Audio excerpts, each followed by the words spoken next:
Welcome back to 8D Structure Problem Solving Training. D3. Containment Action. Among the 8 disciplines, I would say, the most pressing activity is containment action. Containment action needed to be carried out as soon as possible to protect your customers or your own company from continuing receiving non-conforming material. Unfortunately, sometimes, containment action can only be carried out after the root cause is understood, in D4, especially when there is no test coverage. There are situations too, you might need to invite new members, such as logistics, into your team, so that certain containment action could be executed. For this case, your team is at reforming stage, that is, back to D1, establish a team. The possible containment actions include down production line, and stop shipment. A lot of junior quality engineers might find that D3 is the most challenging discipline for them. Let's ask ourselves a question. What is the best containment action? What type of containment action, after execution, your big boss will say, "Hey, you have done a good job in executing the containment action." Is a good containment action a containment action without single escapee? If so, actually, it is pretty easy to achieve this. Just do not ship anything. But will this sound good to your company? This might not be good for your customers as well. No shipment means no revenue, hence, we should not overreact in containment action. By definition, the best containment action is the containment with a reasonable containment boundary, or reasonable containment method, which protect your customers and your own company, and yet has minimum impact to overall business. A reasonable containment boundary here generally means the containment where the boundary is as small as possible, while reasonable containment method means simplest and yet effective containment method, where risk is understood. For example, we might be able to screen a certain defect through either a simple visual aid or measurement gauge. But if screening effectiveness of visual aid is not significant worse than measurement gauge, then we might just use visual aid to screen, by knowing taking measurement is always more time consuming and less efficient. To ensure we will do a good job in defining which materials to be contained and how to contain, risk assessment on suspected products need to be carried out. It is important to understand that not all suspected products have same risk. The very first step in risk assessment is, based on the available info, categorize the suspected products into few groups, where within each, the quality of the products are most likely homogeneous. Example, categorize by time frame, by lot, or by machine. Then, second step, assign risk level to each group, high, medium, or low. Generally, the groups or batches closer to the reported batch, in term of time frame, might have higher risk compared to the ones farther away. Unfortunately, there are times we cannot assess the risk level for all the groups or batches at the same time. For example, we might need to load the products into the thermal chamber for reliability assessment. If only limited capacity of the available chambers is available, we could not load all the batches at the same time for risk assessment. Hence, we could not obtain the risk assessment result at the same time. Here is the question. For this case, which batch of products we need to prioritize to assess? High risk, medium risk, or low risk? There is no straight answer for this. Suggest you pause the video here, to give yourself a few minutes to think through your answer. Which batch should be assessed first and under what kind of conditions? Please provide the justification for your answer too. To answer which batch to be prioritized for risk assessment while there is capacity constraint, there are at least two scenarios. First scenario. Let's assume that you have a pressing situation. The truck is awaiting at shipping and all the custom document was prepared. An urgent shipment is needed to be made to prevent business impact to your customer and also your company. Your customer needs your materials urgently so that they can showcase their new product on time at International CES, Consumer Electronics Show. The truck is still missing one more batch of material, per custom declaration. They do not have enough time to revise the quantity in the custom application form, which need another round of approval. They could either make the shipment per the declared quantity, or miss the shipment. If miss the shipment, most likely your customer is going to miss their timing for Consumer Electronics Show. For this scenario, the proposal is to assess the batches with low risk first. This is to increase the chance of the shipment. While, on another scenarios, say, you do not have urgent shipment to be made, or, the shipment could be made only if all batches are assessed to be safe. For these scenarios, you might want to assess batches with high risk first. If the assessment shows these batches are negligible risk, then most likely all other batches are negligible risk too. These will eliminate the work to collect assessment data for each group. Let's zoom in the process of executing containment action. This table shows the list of the potential areas where containment action needed to be carried out. If this is material-related issue, definitely, we need your supplier to contain the non-conformings within their premise. You need to confirm with them too, if there is any shipment which is on the way but yet reach your company or destination. Sometimes, your company has agreement with your supplier that they will ship the material directly to a material hub instead of your company. When the material is needed, then your company will pull the required quantity accordingly from the hub, which normally located nearby your company. If this is the case, you should not overlook the containment there, too. The next areas to be considered for containment is within your company and material hub, if you have one. The materials to be contained include raw material, WIP, work in progress, finished goods. Some companies, their finished goods warehouse is not located at same premise as the factory. For this case, you need to consider containing those finished goods already shipped out from your factory and on the way to finished goods warehouse. The subsequent areas to be considered are those in the warehouse or repair center, on the way to customer, which just shipped out from your finished goods warehouse.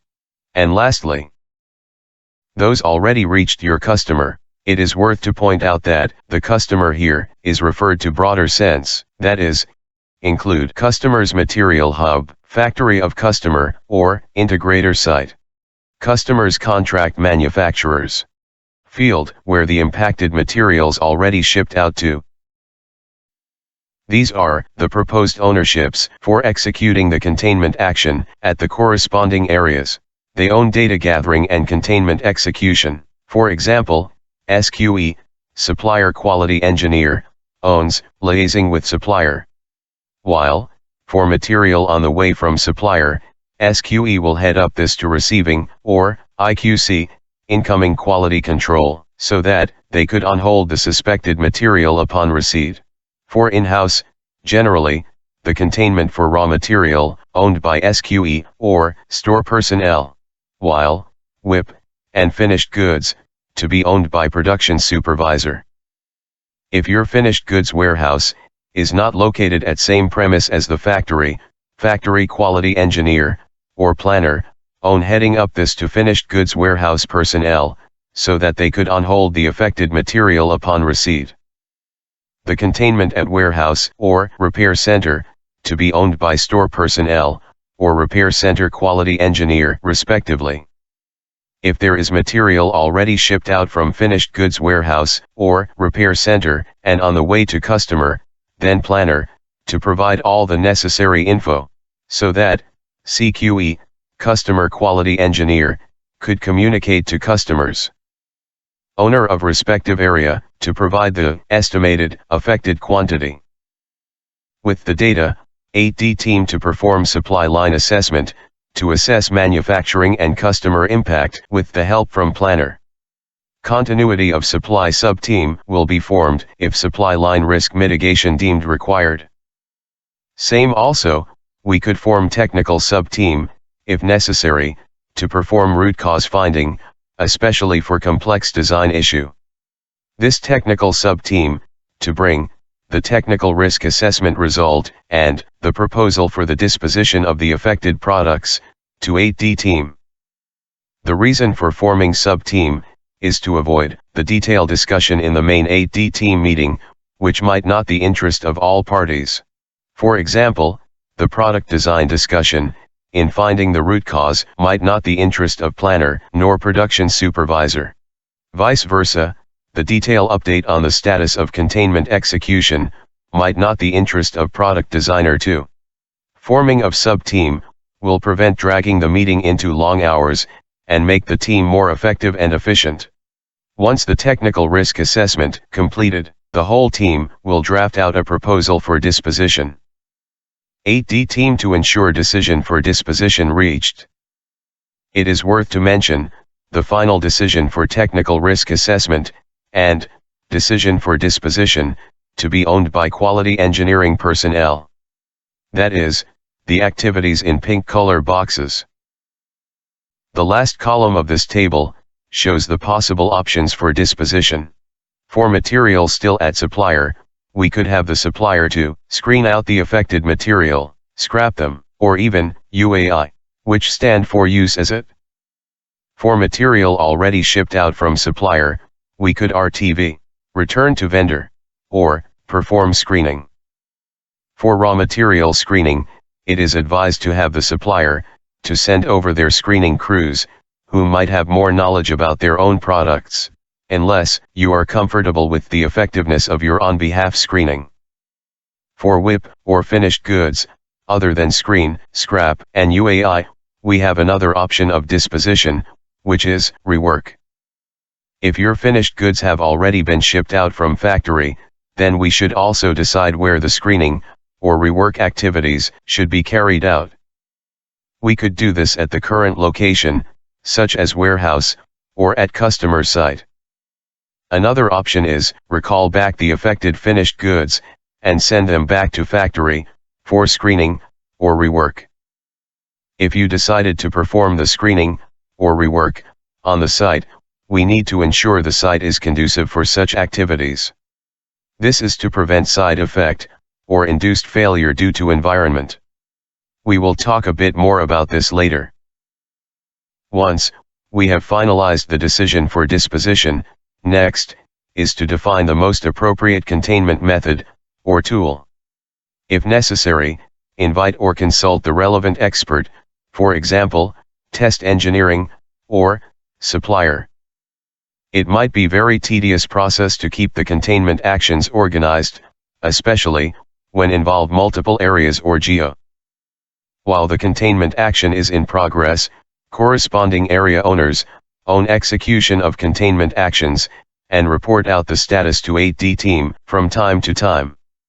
This is to ensure flawless execution, and containment status is available to management, and also your customer.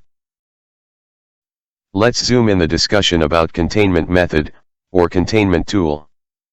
There are at least 6 containment methods, or tools, which we need to consider to define, or to prepare, before execution of containment action. First to be considered, is related to machine, or tool. Is the test equipment, or inspection tool, or machine used for screening, is agreed upon by technical team, and quality engineer. Is machine grounded? Are the tools used for rework appropriate? The type of brush used is ESD safe? What type of solder iron to be used? Would the tweezer used induce failure, etc.? Second, consider if a detail screening flow needed to be defined. This is to avoid miscommunication and gap in execution. When necessary, define a clear and understandable screening steps or flow in a work instructions. Preferable using pictorial or illustrative flow to increase level of understanding. 8D team needs to anticipate all the potential issues which could be happened or induced during the screening or during the rework. Risk mitigation plan needed to be developed to prevent all these potential issues from happening. This could be done through FMEA approach or brainstorming. This is an example of an oversimplified screening flow. Firstly, the screening crew to check the lot number on the carton. Confirm if the lot number indicates the units were manufactured before June 3rd. If not, to screen all the units in the carton. Here, we assume units built on June 3rd and beyond are affected units. If the lot was built before June 3rd, double confirm the lot number is listed in the clean tracking list. If confirmed, then no screening needed on this carton. If not, trigger an investigation why there is a gap in the tracking list. Of course, the actual screening, or rework flow, might much more complex than this. This is just to illustrate the concept so that you get the idea. The third thing to consider is man. Only certified inspector, technician, and engineer are allowed to perform the screening or rework activity. Ensure they have been briefed through do and don't practice during product handling, and always adhere to the best practice. Best practice here refers to the best procedure which was defined based on your company's experience and lessons learned from the past. Also to ensure the crew is wearing smock, wrist strap, and glove or ESD safe finger cot during screening if product is ESD sensitive. Please confirm too all these are adequate and brought over to the site if the activity is to be carried out at site other than factory. Next to consider is method. Team to define a standard marking to indicate the individual unit level, if necessary, and cartons which have gone through the reworked. We might need to communicate this marking to customer by showing them the sample or through photo. To prevent mixing, always screen, inspect, or test only one carton at a time at each station. Same also, allow only one product to be screened, tested at a time, on each workbench. This helps to avoid mixing, missing part, or even extra part. Perform screening, batch by batch. Sometimes, the testing and screening process itself will induce defect. Make sure the crew will inspect for any defect potentially induced by tester, inspection, or handling. The fifth item to be considered is traceability or recording. If there is a serial number on each of the product, then we might want to record down all the serial numbers which have gone through the screening. 8D team could assess if it is necessary to record down the batch numbers, or even the pallet number for tracking. The crew could record all these manually, or using scanner to ease the recording process, if there is barcode printed. Lastly, environment. Some products, such as IC, are more sensitive to harsh environment, such as high temperature or high humidity. Screening on such products needed to be carried out under controlled environment. That is, environment controlled at certain temperature and humidity. If it is aesthetic screening through inspection, ensure the illumination or brightness are per industrial practice. We need to ensure the environment is conducive for screening. Noise shall not be in a high level, till disturbing or affecting the effectiveness of screening. If it is audio-related screening, please ensure compliance to industrial practice. For ESD-sensitive products, ensure workbench with ESD mat is grounded. The most challenging activity in D3, containment plan, is not execution of the screening activity. Maybe screening activity is tedious process, involves a lot of detail coordination, but, especially for junior engineer, it is not the most challenging one. The real challenge, in D3, is performing an accurate risk assessment. Let's have a case study. Say, you work for a PCB assembly factory. Your product is PCBA, printed circuit board assembly. This is the oversimplified PCB assembly process flow. SMT process mounts the components on a PCB, printed circuit board. A PCB populated with components is called printed circuit board assembly, PCBA. Due to machine capacity constraint, or due to cost, only 1 out of 50 PCBA will be randomly selected for X-ray inspection. Anyhow, 100% of PCBA will eventually go through functional test before packing. The scenario is as this. One of the components, mounted on PCB, is called BGA, ball grid array. BGA is an IC package where the soldering is through the solder balls on the bottom of the package. Since most of the solder joints are hidden below the package, the soldering quality could only be inspected through X-ray machine. sometimes, due to SMT process issue, caused the adjacent balls short to each other. We call this BGA bridging.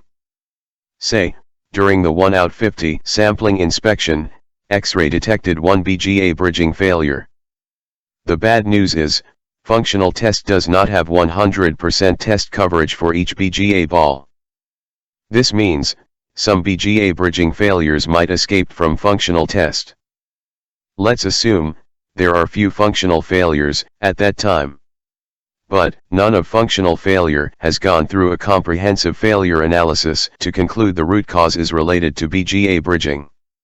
This is because, normally production is focusing on debugging and repairing only, instead of root cause finding. At this time, we have limited information. The bridging could happen at random balls. Since it could happen on random balls and no full test coverage, it might be a potential major escapee if it is due to significant process shift happened at that period. To tell whether it is once in a blue moon, single isolated failure, or multiple failures due to process shift. Your 8D team decided to perform X-ray inspection on 600 products to assess the risk level, that is, to understand the magnitude of the issue. Then, from there, decides if further containment action needed to be taken. How should we select the 600 units? Where should the 600 units be sampled from? A, B, C, or anywhere else? And why you say so? A hint. Since our objective is to understand if it is isolation single failure issue, or process shift issue, our sampling method should maximize the chance of detecting another or more BGA bridging failure, if there is any. Feel free to provide your answer and inputs in the comment section. Please click on the thumb up and subscribe button below this video too.